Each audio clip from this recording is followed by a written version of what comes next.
बिस्मिल्लाहिर्रहमानिर्रहीम। अस्सलाम वालेकुम स्टूडेंट्स। आज हम लोग अपना STA 641 का करेंगे लेक्चर नंबर 4। आज का जो हमारा लेक्चर है इसमें हम लोग फ्रीक्वेंसी डिस्ट्रीब्यूशन के बारे में बात करेंगे। फ्रीक्वेंसी डिस्ट्रीब्यूशन का टेबल कैसे बनाया जाता है।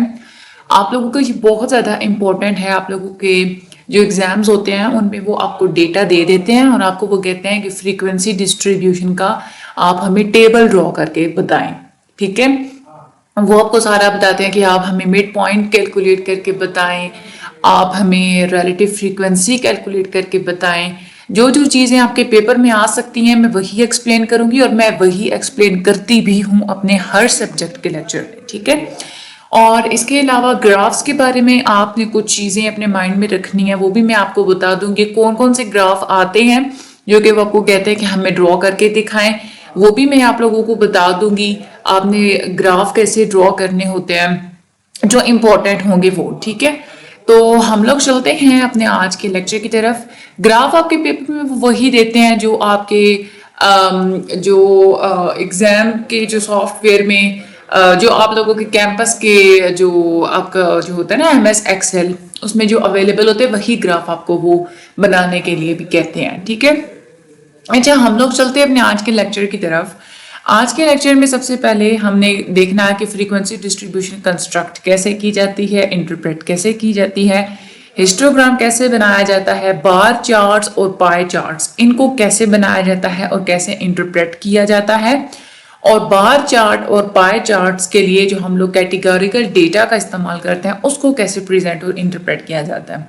यानी कि 4 हैं हिस्से आज के हमारे लेक्चर के। तो सबसे पहले हम लोग चलते हैं फ्रीक्वेंसी डिस्ट्रीब्यूशन की तरफ। देखिए, जब आप लोग कहीं से भी डेटा को इकट्ठा करते हैं तो आपके पास जो स्कोर्स होते हैं उनको हम लोग रॉ स्कोर्स बोलते हैं।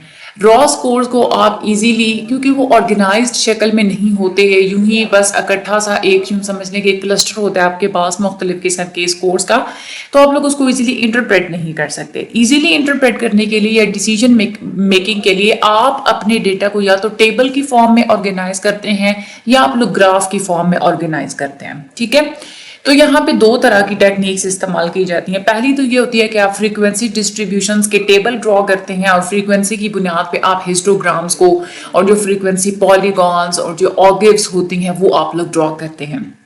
दूसरा होता है ये कि आप बार चार्ट्स और पाई चार्ट्स का इस्तेमाल करते हैं। तो सबसे पहले तो हम लोग ये देखते हैं कि फ्रीक्वेंसी डिस्ट्रीब्यूशन टेबल होता क्या है।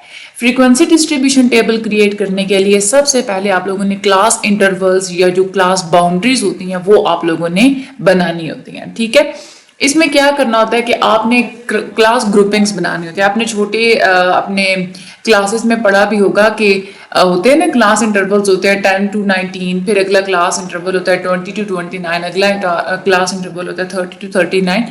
फिर आप लोग अपने डेटा में से ये देखते हैं कि 10 से लेकर 19 तक के दरमियान कितनी वैल्यूज आ रही हैं, वो आप लोग आगे देख लेते हैं, वो फ्रीक्वेंसी होती है। फिर आप ये देखते हैं कि 20 से लेकर 29 के दरमियान कितनी वैल्यूज आ रही हैं आपके डेटा में। फॉर एग्जांपल 5 है तो वो उसकी उस क्लास इंटरवल की वो 5 फ्रीक्वेंसी, उसके आगे आप लोग वो फ्रीक्वेंसी लिख देते हैं। तो ये क्लास ग्रुपिंग्स होती हैं। क्लास ग्रुपिंग्स जब आप लोग बनाते हैं तो इनकी विड्थ बिल्कुल सेम होनी चाहिए। अब विड्थ आपने कितनी रखनी है इसके लिए फार्मूला होता है। ये फार्मूला आप लोग याद कर लेंगे, आप लोगों को शॉर्ट क्वेश्चन में भी वो दे देते हैं। आपको कहते हैं कि किसी भी चीज की आपको या तो वो डेटा सेट दे देते हैं। ठीक है, डेटा सेट देते हैं, आपको कहते हैं कि आप हमें बताएं कि यहाँ पे क्लास इंटरवल की विड्थ क्या होगी। तो उसके लिए क्या फार्मूला होता है कि सबसे पहले आप लोगों ने रेंज फाइंड आउट करनी होती है। रेंज में आप लोगों को पहले ही पिछले लेक्चर्स में बता चुकी हूँ। आपके डेटा सेट के अंदर मौजूद जो सबसे ज्यादा जो लार्जेस्ट वैल्यू होती है उसमें आप लोग सबसे पहले स्मॉलेस्ट वैल्यू को माइनस कर देते हैं। वो जो आपके पास आंसर आता है वो आपकी रेंज होती है। तो आपके क्वेश्चन में अगर वो आपको कहते हैं कि विड्थ फाइंड करें क्लास इंटरवल के, आपको उन्होंने वैल्यूज दी हुई, तो आप सबसे पहले क्या करेंगे, लार्जेस्ट में से स्मॉलेस्ट वैल्यू को आप माइनस कर लेंगे। आपके पास जो आंसर आएगा उसको आप लोगों ने डिवाइड कर देना है number of desired class groupings, यानी कि आप कितनी क्लास ग्रुप्स बनाना चाहते हैं। नॉर्मली 5 ज्यादातर इस्तेमाल किया जाता है, बट अगर आप लोग 5 से ज्यादा बनाना चाहते हैं ग्रुप्स तो भी आप लोग बना सकते हैं, लेकिन 15 से ज्यादा ग्रुपिंग्स नहीं होनी चाहिए। ठीक है, ये रेंज होती है कि आपने 5 से लेके 15 तक की ही आप लोगों ने ग्रुपिंग्स रखनी होती हैं। इसमें आपकी जो क्लास बाउंड्रीज होती हैं वो ओवरलैप नहीं करनी चाहिए। क्लास बाउंड्रीज के क्या मतलब होता है, फॉर एग्जांपल मेरी पहली मैंने क्लास इंटरवल मैंने बनाया 10 to 19, ठीक है। तो मेरी वो उस क्लास के अंदर 10 और 19 ये मेरी क्लास की बाउंड्रीज हैं। तो क्लास बाउंड्रीज ओवरलैप नहीं करनी चाहिए। आपने एक क्लास इंटरवल के अंदर जब आपने 10 to 19 रखा है तो अगले क्लास इंटरवल में ना तो 10 रिपीट हो ना तो 19 रिपीट हो। अगला क्लास इंटरवल आपने 20 से शुरू करना है, 20 to 29, और उससे अगला क्लास इंटरवल आप लोगों ने 30 to 39 रखना है। आपकी जो क्लास बाउंड्रीज हैं जो आप लोग एक इंटरवल में इस्तेमाल कर रहे हैं, कोई भी बाउंड्री वो आपने अगले इंटरवल्स में इस्तेमाल नहीं करनी, उससे अगला जो डिजिट होता है वहां से आपने स्टार्ट लेना है, ठीक है। उसके अलावा वो हमें ये कहते हैं कि जो इंटरवल की विड्थ होती है इसको आप लोग राउंड अप कर सकते हैं। राउंड अप का क्या मतलब होता है, देखिए आप लोग यहाँ पे range divided by number of classes आप बनाना देखते हैं ना, रेंज आपने फाइंड की और फॉर एग्जांपल आप लोग सिर्फ 5 नंबर ऑफ क्लासेस बनाना चाहते हैं, अपनी रेंज को आप लोग 5 से डिवाइड कर देते हैं। तो अगर डेसिमल्स में आपका आंसर आ रहा है, फॉर एग्जांपल 9.5 आ रहा है, तो आप लोग फिर क्या करेंगे, 9.5 को राउंड ऑफ कर देंगे, वो आपके पास बन जाएगा 10। यानी कि आपने अपने इंटरवल की विड्थ कितनी रखनी है, 10 रखनी है। 10 से लेके 19 के दरमियान कितना इंटरवल है, 10 का इंटरवल है, ठीक है। आपके पास विड्थ की इंटरवल की विड्थ आ रही है ना, यानी कि अब 10 आई है इंटरवल की विड्थ, तो आप उसको कैसे रखेंगे, पहली क्लास लिमिट आप बनाएंगे 10 से आगे आप काउंट करें 10, 11, 12, 13, 14, 15, 16, 17, 18 और 19, ये 10 डिजिट्स इसमें आ रहे हैं, यानी कि 10 से लेकर 19 तक आपका इंटरवल हो गया। इस तरह से आप लोग अपनी ग्रुपिंग्स बनाते हैं। अब यहाँ मैंने एग्जाम्पल दी हुई है, आपके पास डेटा सेट है, इसमें से आप क्या करेंगे कि सबसे पहले असेंडिंग ऑर्डर में अपने डेटा को अरेंज करेंगे। इसमें जो सबसे स्मॉलेस्ट वैल्यू है वो है 12 और सबसे लार्जेस्ट वैल्यू है 58, तो 58 - 12 आप कर लेंगे। फॉर एग्जाम्पल आपने नंबर ऑफ क्लासेस रखनी है 5, यानी कि आप 5 ही नंबर ऑफ क्लासेस रखना चाहते हैं, तो उसके लिए फिर आप क्या करेंगे कि 46 को आप डिवाइड कर देंगे 5 के साथ, ताकि आप लोगों को पता चले कि आपके हर क्लास का इंटरवल यानी कि उसकी विड्थ आपने कितनी रखनी है। तो 46 को जब आप लोग 5 के साथ डिवाइड करेंगे तो आप उसको आप राउंड अप करेंगे तो आपके पास आंसर आ जाता है 10। फिर आप लोगों ने अपनी क्लास बाउंड्रीज या जो आप लोगों की लिमिट्स होती हैं उनको आपने डिटरमिन कर लेना है, यानी कि पहली आप लोग लिमिट रखना चाहते हैं 10 से, अगली आप रखेंगे 20 से, उससे अगली 30 से, उससे अगली 40 से, ठीक है। तो ये आपकी क्लास बाउंड्रीज होती हैं। फिर उसके बाद आप लोग क्लास के मिड पॉइंट्स को भी कंप्यूट कर लेते हैं। क्लास के मिड पॉइंट्स कैसे होते हैं, देखिए ये जो हमारे पास इंटरवल है 10 और दूसरा हमारे पास ये जो हमारी बाउंड्री है 10 और अगली बाउंड्री हमारी क्या है 20, तो इसका मिड पॉइंट क्या बन रहा है 15 बन रहा है ना। इसको कैलकुलेट करने का आसान तरीका ये भी होता है कि 10 + 20 डिवाइडेड बाय 2 आप करते हैं, ठीक है।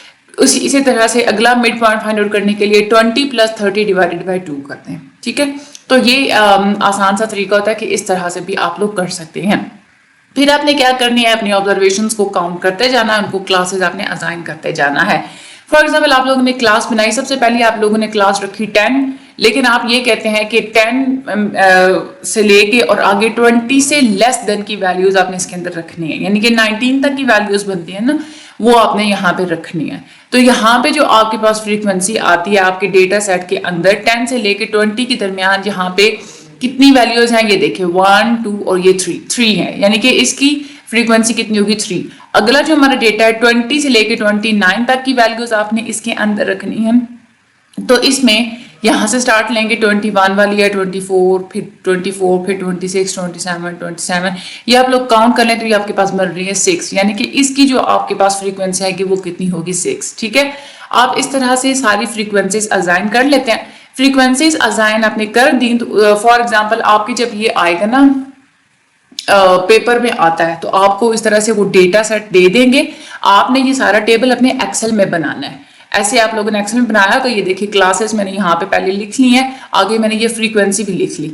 उसके बाद आपने क्या करना होता है, फ्रीक्वेंसी का सम फाइंड आउट करना होता है। ये जो आपके पास सारी फ्रीक्वेंसी आती है ना, इसका आपने टोटल फाइंड आउट कर लेना होता है। टोटल मैं फॉर एग्जाम्पल यहाँ पे फाइंड आउट करती हूँ, इक्वल साइन मैंने प्रेस किया है यहाँ पे और यहाँ पे मैं लिखती हूँ सम, ये मेरे पास सम फंक्शन है, डबल क्लिक मैं करूंगी और यहाँ पे मैं सारी फ्रीक्वेंसीज को सिलेक्ट करके एंटर प्रेस करती हूँ, यानी कि मेरे पास फ्रीक्वेंसी जो टोटल फ्रीक्वेंसी है वो मेरे पास कितनी आ रही है 20 आ रही है, ठीक है। ये हो गया हमारे पास। उसके बाद ये क्लास के मिड पॉइंट्स आप लोगों ने जो फाइंड आउट करने होते हैं, इसके लिए आपने बाउंड्रीज को लेना होता है। पहली जो है वो बाउंड्री, अब इसका मिड पॉइंट कैसे बनेगा, वैसे तो आप ऐसे भी कर सकते हैं। देखिए 10 + 19 / 2 आ रहा है हमारे पास 14.5, ठीक है। इसी को अगर हम लोग राउंड ऑफ करें तो वो भी 15 ही बनता है, ठीक है। इस तरह से भी आप लोग ये फाइंड आउट कर सकते हैं अपनी क्लास के मिड पॉइंट, यानी कि पहले जो आप लोगों की पहली जो लिमिट्स होती है 10 से लेकर 19, उसको आप लोगों ने आपस में ऐड किया और 2 से आप लोगों ने डिवाइड किया। मैंने यहाँ पे ये ऐसे ही किया हुआ, ये मैंने सारे इसी तरह से ऐड अप करके मैंने तो सॉल्व किया हुआ। इस तरह से अपनी क्लास के मिड पॉइंट्स आप लोग कैलकुलेट कर सकते हैं। उसके बाद आप लोगों ने फाइंड आउट करनी होती है रिलेटिव फ्रीक्वेंसी। रिलेटिव फ्रीक्वेंसी के लिए आप लोग क्या करते हैं, इक्वल साइन प्रेस करते हैं, ये आपके पास होती है फ्रीक्वेंसी। पहली फ्रीक्वेंसी आपने लेनी है, उसको आपने क्या कर देना है, डिवाइड कर देना है टोटल फ्रीक्वेंसी के साथ। इस तरह से रिलेटिव फ्रीक्वेंसी को फाइंड आउट करने के लिए यही फार्मूला होता है कि आपने हर फ्रीक्वेंसी को टोटल फ्रीक्वेंसी के साथ क्या करना है, डिवाइड करते जाना है, ठीक है। तो यहाँ पे मैं एंटर प्रेस करती हूँ, मेरे पास पहला जो है इसकी 3 जो फ्रीक्वेंसीज की रिलेटिव फ्रीक्वेंसी मेरे पास आ रही है 0.15। इसी तरह से आप लोग बाकी सबकी फ्रीक्वेंसीज को फाइंड आउट करें। लेकिन अब देखिए मैं यहाँ पे सिंपली होता है, आपने यहाँ पे एक ही फॉर्मूला रिपीट हो रहा है ना, तो इसको आप लोग यहाँ पे करके यहाँ पे कर्सर लेके एक छोटा सा प्लस का साइन होता है ना, इसको आप नीचे लेके आएंगे तो आपके पास वो ऑटो फिल हो जाएगा, ऑटोमेटिकली सारी कैलकुलेशंस हो जाएंगी, ठीक है। लेकिन होता क्या है कि आपने यहाँ पे देखें, यहाँ पे जो रिलेटिव फ्रीक्वेंसी, ये जो पहली जो फ्रीक्वेंसी है, ये तो अब आगे भी चेंज होगी ना। यहाँ पे B2 था, ये वाला सेल था, अगला जो यहाँ पे जो फॉर्मूला लगेगा उसमें ये वाला B3 वाला सेल लगेगा ना। इसी तरह से जब आप लोग यूँ ड्रैग करते हैं ना, तो ऑटोमेटिकली वो बॉक्सेस आगे काउंट होते जा रहे होते हैं। तो हमने अपने फॉर्मूला में रिलेटिव फ्रीक्वेंसी, तो जाहिर सी बात है हर यहाँ पे स्टेप में चेंज हमने करनी है, लेकिन ये जो हमारे पास ये वाली जो वैल्यू है ना, ये यहाँ पे सारे बॉक्सेस में यूज होनी है। तो जो आपने वैल्यू सारे ब्लॉक्स में यूज करनी होती है, उसके आप लोग डॉलर साइन लगा दें। यहाँ पे B के स्टार्ट में भी डॉलर साइन लगा दें और 7 के स्टार्ट में भी आप लोग डॉलर साइन लगा दें, ठीक है। अगर आप डॉलर साइन नहीं लगाएंगे तो आप वैसे ही इसको सिंपली ड्रैग करेंगे, तो क्या होगा कि यहाँ पे आपकी वैल्यू यूज हुई है ये वाली, तो अगला जो यहाँ पे ब्लॉक होगा ना, उसमें ये वाला ब्लॉक नहीं, उससे अगला ये वाला बैक वाला ब्लॉक यूज हो जाएगा। तो आपने अपने ब्लॉक को स्टैटिक करने के डॉलर साइन इस्तेमाल कर, जो मैंने आप लोगों की MCQs वीडियोस बनाई हुई है ना, उसमें भी मैंने ये सारा कुछ समझाया हुआ है। जिन बच्चों ने MCQs वीडियोस भी देखी हुई हैं तो भी वो इजीली कर सकते हैं ये सारा कुछ। अच्छा, ये हमारे पास अब सारी रिलेटिव फ्रीक्वेंसीज आ गई। आप ये भी देख लें, यहाँ पे भी ये फॉर्मूला कौन सा लग रहा है, ये B6, यानी कि ये इसी के सामने की फ्रीक्वेंसी और ये डिवाइड हो रही है इसके साथ, ठीक है।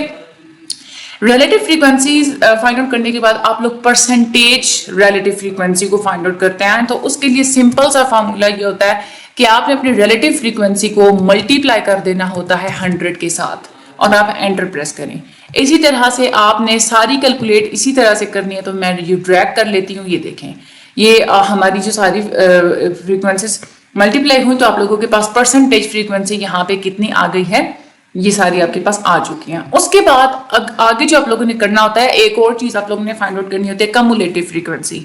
कम्युलेटिव फ्रीक्वेंसी को फाइंड आउट करने के लिए सबसे पहले तो ये हमने करना होता है कि जो हमारी फ्रीक्वेंसी होती है ना, ये वाली, इस फ्रीक्वेंसी को हम लोगों ने पिछली फ्रीक्वेंसी के साथ, पिछली कम्युलेटिव फ्रीक्वेंसी के साथ ऐड कर देना होता है, ठीक है। अब सबसे पहली जो हमारी फ्रीक्वेंसी, ये तो 3 है, ठीक है, ये तो नहीं हम लोग उसको तो कर सकते हैं ना चेंज। तो यहाँ पे आप लोग क्या करेंगे, लिखेंगे 3 ही लिखेंगे, ठीक है। तो ये क्योंकि इससे पिछली तो कोई और फ्रीक्वेंसी है नहीं जिसमें उसने ऐड होना है। दूसरी फ्रीक्वेंसी पे जब हम आएंगे तो उसमें इक्वल साइन प्रेस करेंगे आप, ये आपकी फ्रीक्वेंसी, ठीक है, प्लस ये जो आपकी पिछली कम्युलेटिव फ्रीक्वेंसी थी, ये इसके ऊपर आप क्लिक करेंगे, आप यहाँ पे एंटर प्रेस करेंगे, यानी कि इस क्लास की जो आपके पास दूसरी जो कम्युलेटिव फ्रीक्वेंसी है वो कितनी आ रही है, 9, ठीक है।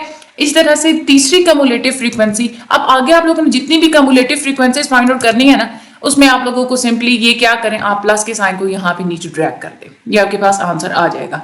ये हम लोग इसको क्लिक करके देख लेते हैं, ये देखें इसमें कौन सी 2 फ्रीक्वेंसीज प्लस हुई हैं, एक ये B6 वाली, यानी कि ये ब्लू ब्लॉक है ना ये, और इसमें ऐड कौन सी हुई है, पिछली कम्युलेटिव फ्रीक्वेंसी। इसका मतलब क्या, बिल्कुल राइट हमारा आंसर है। तो इस तरह से आप लोग कम्युलेटिव फ्रीक्वेंसीज को फाइंड आउट करते हैं। उसके बाद आप लोगों को एक और चीज आपका इंस्ट्रक्टर कहता है कि भाई आप हमें percentage cumulative frequency find out करके बताएं। उसका भी तरीका क्या होता है, देखें आप लोग परसेंटेज रिलेटिव फ्रीक्वेंसी को फाइंड आउट करने के लिए क्या करते हैं कि अपनी रिलेटिव फ्रीक्वेंसीज को आप लोग मल्टीप्लाई कर देते हैं 100 के साथ, ठीक है। अब कम्युलेटिव फ्रीक्वेंसी के लिए आप क्या करते हैं, जो आप लोगों की कम्युलेटिव फ्रीक्वेंसी लास्ट वाली होती है ना, ये इसको आप लोगों ने अपने माइंड में रखना है, ठीक है। अब इक्वल साइन यहां पे आपने प्रेस करना है, कम्युलेटिव परसेंटेज हम लोग निकाल रहे हैं ना, इक्वल साइन आपने प्रेस किया, सबसे पहले ये हम लोग लेंगे, डिवाइड कर देंगे हम लोग लास्ट वाली कम्युलेटिव फ्रीक्वेंसी के साथ, और इसको हम लोग मल्टीप्लाई कर देंगे 100 के साथ, ठीक है। सारी वैल्यूज में आपने यही करना है, ठीक है। यानी कि आपकी जो फ्रीक्वेंसी है वो उसको पहले डिवाइड कर देना है लास्ट वाली ये जो कम्युलेटिव फ्रीक्वेंसी होती है इसके साथ, और फिर आप लोगों ने उसको मल्टीप्लाई कर देना होता है किसके साथ, 100 के साथ। आप लोग ये अब सारे फार्मूलाज में ये वाली कम्युलेटिव फ्रीक्वेंसी यूज होनी है, तो मैं इसको दोबारा से डॉलर साइन के साथ इसको मैं फिक्स कर देती हूँ। यहाँ पे मैं दोनों के साथ एफ के साथ फिर से डॉलर साइन लगा दी, यहाँ पे मैं अब एंटर प्रेस करती हूँ, ठीक है। अब यहाँ पे इसको मैं नीचे ड्रैग करती हूँ तो ये आपके पास आ जाएंगी कम्युलेटिव परसेंटेजेस। ये देखिए कम्युलेटिव परसेंटेज आपकी हमेशा ऐसे ही होती है, कम्युलेटिव परसेंटेज जब आप फाइंड आउट करते हैं ना, आखिरी सेल की हमेशा 100 ही आती है। अगर 100 आई है तो इसका मतलब क्या है कि आपकी बिल्कुल ठीक आपका आंसर आया है।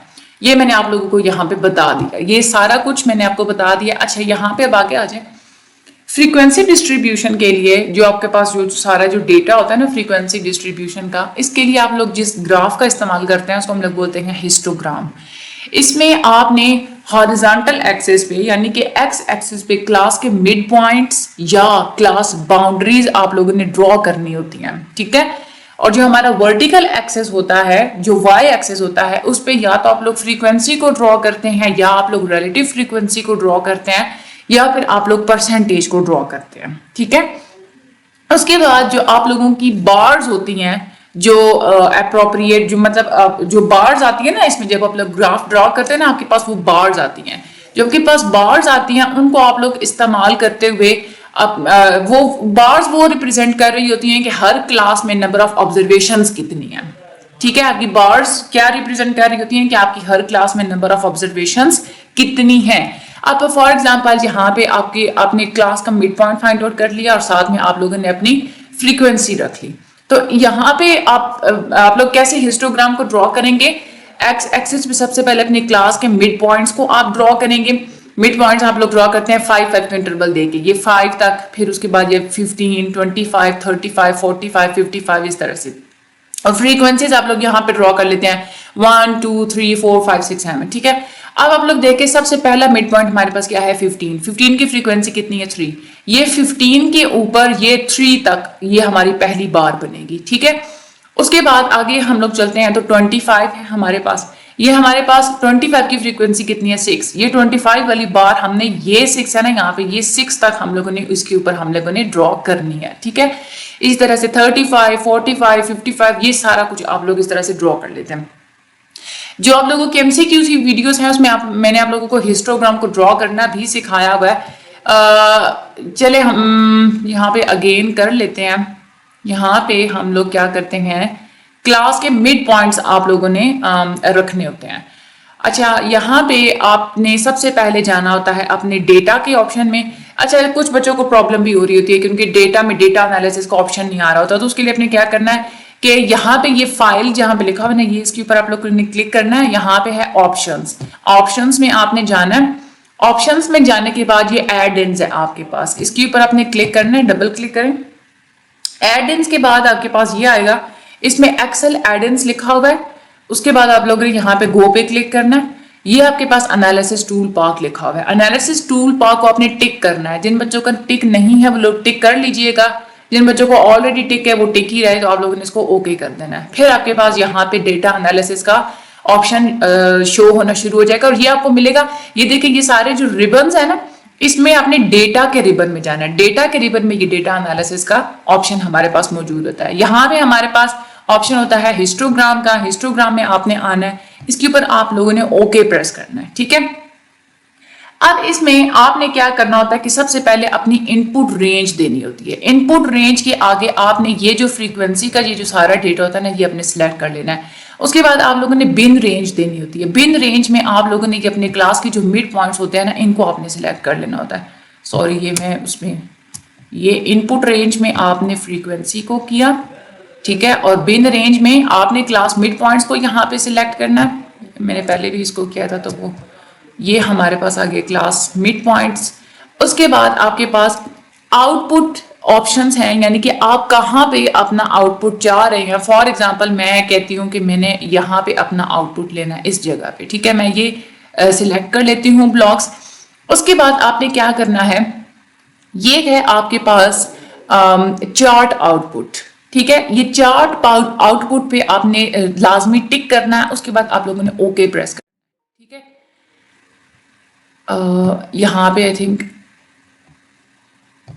ठहरे, ये वाला हमारा मेरे पास ये गलत सिलेक्ट हुआ है। इसको बिन रेंज में यहाँ पे मैं जाती हूँ, ये हमारे पास क्लास मिड पॉइंट्स थे, इसको मैंने सिलेक्ट किया, ठीक है। अब आप लोग इसको करें, ओके प्रेस करेंगे। अच्छा, ये आपके पास टेबल आ जाता है इस तरह से, खुद ही वो बना के ना आपको दे देते हैं क्लास मिड पॉइंट्स का और फ्रीक्वेंसी का। ये पता नहीं मेरे एक्सेल में क्या मसला है कि ये फ्रीक्वेंसी का जो टेबल है ना, खैर इसको ठीक करने के लिए आपने परेशान, अगर आप लोग के पास आपके एक्सेल में भी ऐसा कोई इश्यू हुआ तो आप लोगों ने यहाँ से फ्रीक्वेंसी को कर लेना है कॉपी, कंट्रोल-C, और ये जो आपके पास टेबल बना है ना, इसमें आप लोगों ने फ्रीक्वेंसी को पेस्ट कर लेना है, कंट्रोल-V, ठीक है। ये अब ऐसे आपके पास आ जाएगा। तो यहाँ पे आपके पास ये चार्ट, ये हिस्टोग्राम आपके पास खुद ही बना हुआ आ जाता है, ठीक है। ये है आपके पास हिस्टोग्राम। यहाँ पे आपको ये फ्रीक्वेंसी भी पता चल रही है, 14.5 की फ्रीक्वेंसी ये 3 तक जा रही है, 24.5 की ये यहाँ पे 6 तक जा रही है, ठीक है। ये मेरा जो है ना, मैंने जो क्लास मिड पॉइंट्स मैंने फाइंड आउट किए वो मैंने यहाँ से फाइंड आउट इस तरह से किए थे। मैं आपको बताया भी था कि 10 + 19 डिवाइडेड बाई 2 मैंने किया था। तो ये पॉइंट्स की फॉर्म में, डेसिमल्स की फॉर्म में था। अगर आप लोगों ने डेसिमल की फॉर्म में नहीं भी लेना तो भी कोई मसला नहीं, आप लोग इसको राउंड ऑफ कर लें। राउंड ऑफ आप लोग यहाँ पे 15 लिख लें, यहाँ पे आप लोग 25 लिख लें। मैं यहाँ पे लिख भी लेती हूँ, ठीक है। मैं यहाँ पे लिख लेती हूँ 15, नीचे मैं लिख लेती हूँ 25, उससे नीचे मैं लिखती हूँ यहाँ पे 35, उससे मैं नीचे लिखती हूँ 45 और उससे नीचे मैं लिखती हूँ 55, ठीक है। ये अब मैं यहाँ पे क्लास मिड पॉइंट्स की जगह पे अपने ये न्यू जो मेरे मिड पॉइंट्स हैं इनको मैं कॉपी करके यहाँ पे पेस्ट कर लेती हूँ, ठीक है, कंट्रोल-V। यहाँ पे मैंने पेस्ट कर लिया। अब देखिए हमारे हिस्टोग्राम में खुद ही यहाँ पे वो जो थे हमारे पास वो डेसिमल्स में, वो अब नहीं है। अब हमारे पास ये आ रहे हैं, ठीक आ रहे हैं, ठीक है। अच्छा, इस तरह से आप लोग अपने हिस्टोग्राम को ड्रॉ कर सकते हैं, ठीक है।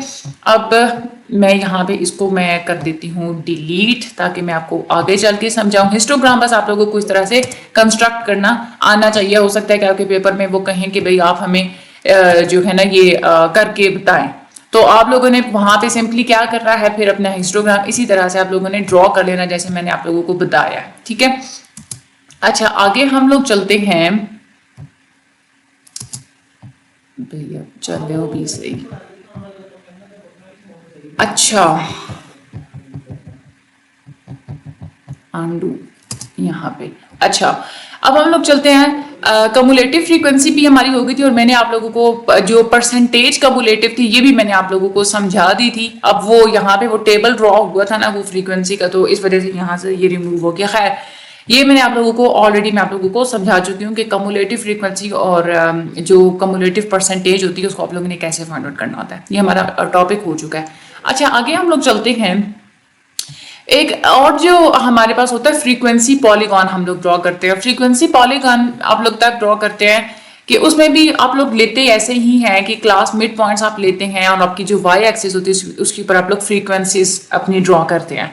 लेकिन इसमें आपने क्या करना होता है कि यहाँ पे देखिए क्लास मिड पॉइंट हमारे पास 15 है, 15 की फ्रीक्वेंसी कितनी है 3, तो यहाँ पे जो 15 है इसकी ये 3 क्या आप लोग डॉट लगा देंगे, ठीक है। उसके बाद आपके पास जो 25 है इसकी फ्रीक्वेंसी है 6, तो 25 के ऊपर 6 के आगे यहाँ पे आप लोग डॉट लगा देंगे। इस तरह से आप लोग डॉट्स लगा के लाइन के थ्रू उन तमाम डॉट्स को आप लोग कनेक्ट कर देते हैं, ठीक है।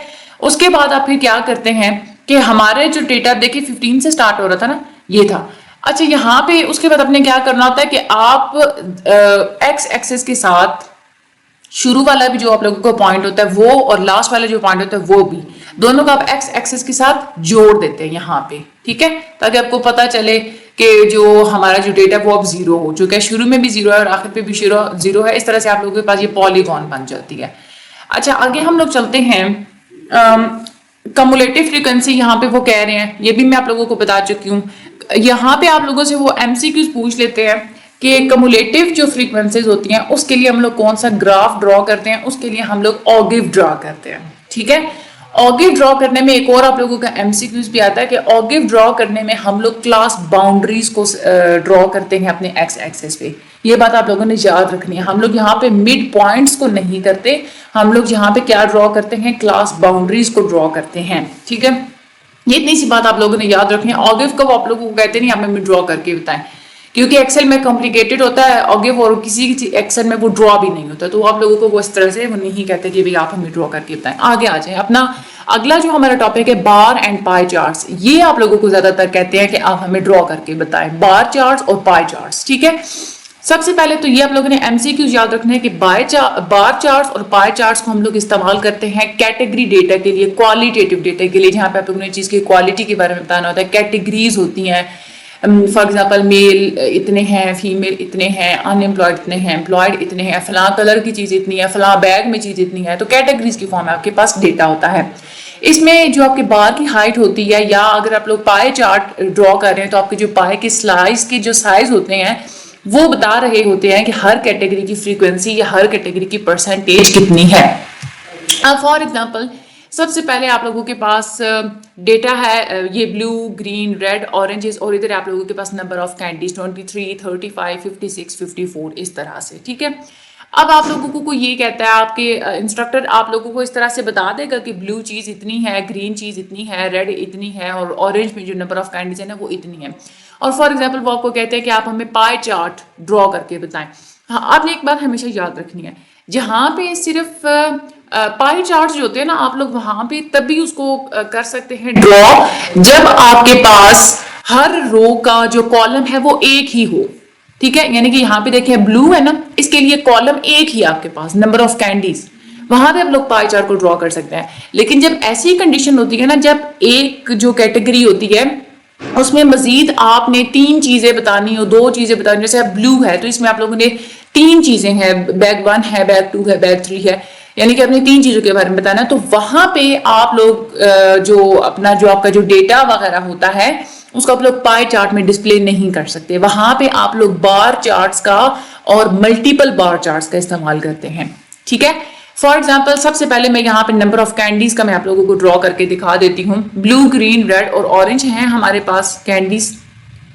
मैं यहाँ पे नीचे चलती हूँ, यहाँ पे मैं लिख लेती हूँ ब्लू, ग्रीन, रेड और ऑरेंज, ठीक है। और यहाँ पे मेरे पास नंबर ऑफ कैंडीज कितनी हैं, 23, 35, 56 और 54। 23, 35, 56 था और 54 ऐसे ही था, ओके। अच्छा, अब ये जो आपके पास डेटा होता है ना, जिसमें आपके पास सिर्फ एक ही कॉलम होता है, उसको आप लोग पाई चार्ट की फॉर्म में भी कर सकते हैं और बार चार्ट की फॉर्म में भी डिस्प्ले कर सकते हैं। सबसे पहले मैं आप लोगों को पाई चार्ट का बताती हूँ, उसमें आप लोग कैसे डिस्प्ले कर सकते हैं। आपने अपने डेटा को ऐसे सिलेक्ट करना है, आपने यहाँ पे इंसर्ट का ऑप्शन आप लोगों को नजर आ रहा होगा, आपने इसमें जाना है। ये आपके पास लिखा हुआ है पाई, ठीक है। ये पाई चार्ट में जाके आप यहाँ से कोई भी पाई चार्ट अपना सिलेक्ट कर सकते हैं, जिस तरह का भी आप लोग पाई चार्ट चाहते हैं। फॉर एग्जाम्पल मैं इसको सिलेक्ट कर लेती हूँ, ये मेरे पास अब आंसर आ चुका है, ठीक है। ये सारी ये जो ब्लू वाली कैटेगरी इसको रिप्रेजेंट कर रहा है ब्लू कलर, ग्रीन वाली कैटेगरी को रेड कलर रिप्रेजेंट कर रहा है। ये आप लोगों का ये नहीं होता कि आप लोगों ने जो कलर्स यहाँ पे लिख लिए तो वही कलर यहाँ पे आपको डिस्प्ले होंगे, ऐसा नहीं होता, ठीक है। आपको जस्ट वो सिंपली आपको वो एक यहाँ पे उन्होंने बता दिया कि भाई जो ब्लू वाली कैटेगरी है उसको ब्लू रिप्रेजेंट कर रहा है और जो ग्रीन वाली कैटेगरी उसको रेड रिप्रेजेंट कर रहा है। एक्सेल को ये नहीं पता आपने यहाँ पे कलर्स के नेम लिखे हुए हैं। फॉर एग्जाम्पल यहाँ पे बॉयज के नेम्स लिखे हुए होते, यहाँ पे सलमान होता, यहाँ पे अली होता, यहाँ पे होता कोई और, जमशेद होता, यहाँ पे कोई और। तो वहां पे भी अब उन्होंने एक्सेल ने क्या करना है कि वो ये नहीं देखता कि यहाँ पे कैटेगरीज में लड़कों के नेम लिखे हुए हैं, कलर्स के नेम लिखे हुए, तो वो अपनी मर्जी से कलर्स असाइन करता है, ठीक है। अब आप लोग ये चाहते हैं अगर के ठहरे, मैं यहाँ पे इसको थोड़ा सा ऊपर कर लेती हूँ, इसको मैं थोड़ा सा साइड पे कर लेती हूँ यहाँ पे। अब आप लोग ये चाहते हैं कि आपके ये जो पाइज बने हैं इसमें परसेंटेजेस भी शो हों, ये जो 23, 35, 56, 54 लिखा हुआ है, तो इसके लिए आप लोग यहाँ पे जाएं, राइट क्लिक करेंगे आप, यहाँ पे आपके पास आ रहा है add data labels. Add data labels पे आप करेंगे क्लिक तो ये आपके पास आ जाएगा। ये 23 वाली पाई है ब्लू वाली, 35 वाली पाई है ये वाली ग्रीन वाली, ये इधर ग्रीन लिखा लेकिन यहाँ पे वो मैरून है। इसी तरह से 56 वाली ये सबसे बड़ी पाई है, और यहाँ पे इधर आप लोगों को एक्सेल बता भी रहा है कि कौन सी पाई के लिए कौन सी कैटेगरी के लिए मैंने कौन सा कलर इस्तेमाल किया है, ठीक है। ये ऊपर लिखा हुआ नंबर ऑफ कैंडीज, ठीक है। तो इस तरह से अपना आप लोग क्या बना सकते हैं, पाई चार्ट बना सकते हैं। ये आप लोगों का पाई चार्ट हो गया। इसी तरह से इसी डेटा के लिए अगर आप लोग बार चार्ट बनाना चाहते हैं तो उसके लिए क्या करना है, आपने इसी तरह से अपने सारे डेटा को सिलेक्ट करना है। इंसर्ट के ऑप्शन में आप जाएंगे, ये आपके पास लिखा हुआ है बार, ठीक है, इसमें आप जाएंगे। अब यहाँ से आपकी मर्जी, आप लोग कोई भी बार चार्ट यहाँ पे सिलेक्ट कर सकते हैं। मैं यहाँ पे ऑल चार्ट टाइप्स में जाती हूँ। यहाँ पे ये जो हमारे पास बार्स है ना, ये जो सबसे पहला जो चार्ट है मैं इसको सिलेक्ट कर लेती हूँ फॉर एग्जांपल, ठीक है। मैं यहाँ पे इसी को ना सेट एज डिफॉल्ट चार्ट भी कर लेती हूँ। यहाँ पे हम चलते हैं, ये देखें आपके पास ये नंबर ऑफ कैंडीज आ रही है, ये देखें ब्लू की, ये देखें नंबर ऑफ कैंडीज कितनी आ रही है, ये 20 से थोड़ा सा ऊपर जा रही है ना, 23 था ना हमारे पास। इसको मैं थोड़ा सा ये छोटा हो जाता ना तो क्या ही बात थी, ऐसे अब ठीक है। Now it's looking better. ये अच्छा, यहाँ पे देखिए ब्लू के हमारे पास नंबर ऑफ कैंडीज कितनी थी 23, और यहाँ पे भी आप लोग देखें ये 23 तक ही तकरीबन जा रही है। इसी तरह से जो हमारी ग्रीन की जो थी, ग्रीन की है 35, ये एग्जैक्टली 35 तक हमारी ये बार जो है वो जा रही है। तो इस तरह से आप लोग बार चार्ट का इस्तेमाल करते हुए अपने एक जो आपका कॉलम वाला डेटा होता है ना उसको भी आप लोग रिप्रेजेंट कर सकते हैं। लेकिन अब हम चलते हैं दूसरी कंडीशन की तरफ, जहां पे आपके पास सिर्फ एक कैटेगरी नहीं होती, आपके पास हर डेटा के अंदर बहुत सारी कैटेगरीज। फॉर एग्जांपल ये ब्लू है ना, इसके अंदर 3 मजीद कैटेगरीज है। आप लोग बैग 1 का भी बताना है, बैग 2 का भी बताना है, बैग 3 का भी बताना है। इसके लिए आप क्या करेंगे, इसके लिए हम लोग इस्तेमाल करते हैं मल्टीपल बार चार्ट्स, ठीक है। मल्टीपल बार चार्ट्स भी हम लोग डिफरेंट तरीके से इस्तेमाल कर सकते हैं। 2 तरीकों से हम लोग बेसिकली इसको हम लोग इस्तेमाल कर सकते हैं। मैं आप लोगों को बता देती हूँ इसको हम लोग कैसे ड्रॉ करते हैं। आपने यहाँ पे सारा अपना डेटा किया सिलेक्ट करने के बाद यहीं आप लोग इंसर्ट के ऑप्शन में जाएंगे, ये आपके पास आ जाता है बार का ऑप्शन, ठीक है। यहाँ पे मेरे पास ये वाली जो डिस्प्ले होते हैं ना, यहाँ पे जैसे मैं बार पे क्लिक करती हूँ, ये होता है कि आपकी बार्स ऐसे हॉरिजॉन्टली आ रही होती हैं, तो मैं चाहती हूँ कि वर्टिकल में ये, इसलिए मुझे यहाँ पे ऑल चार्ट टाइप्स में जाना पड़ता है। मैं यहाँ पे जाती हूँ, ये मैं इस कॉलम को जो हमारा ये वाला जो चार्ट है ना, या मैं इधर बार चार्ट में चलती हूँ, तो ये जो मेरे पास चार्ट है ना, मैं इनमें से इसको मैं सिलेक्ट कर लेती हूँ। यहाँ पे मैं ओके प्रेस करती हूँ, ये आपके पास चार्ट आ गया, ठीक है। इसमें आप लोग ये देखें ब्लू में अब इन्होंने यहाँ पे बता दिया, बैग 1 के लिए ब्लू कलर इन्होंने इस्तेमाल किया है, बैग 2 के लिए रेड कलर है और बैग 3 के लिए ग्रीन कलर है, ठीक है। अब ब्लू में ये बैग 1 यहाँ पे 23 तक जा रहा है। इसी तरह से ब्लू कलर का बैग 2 यहाँ पे तकरीबन ये कोई 32 या 33 है, इतने तक जा रहा है। मैं इसको थोड़ा सा छोटा करके ना मैं आपको इजीली ताकि आप लोगों को नजर आ जाए, इसको मैं छोटा कर लेती हूँ यहाँ पे इतना। अच्छा, अब मैं चलती हूँ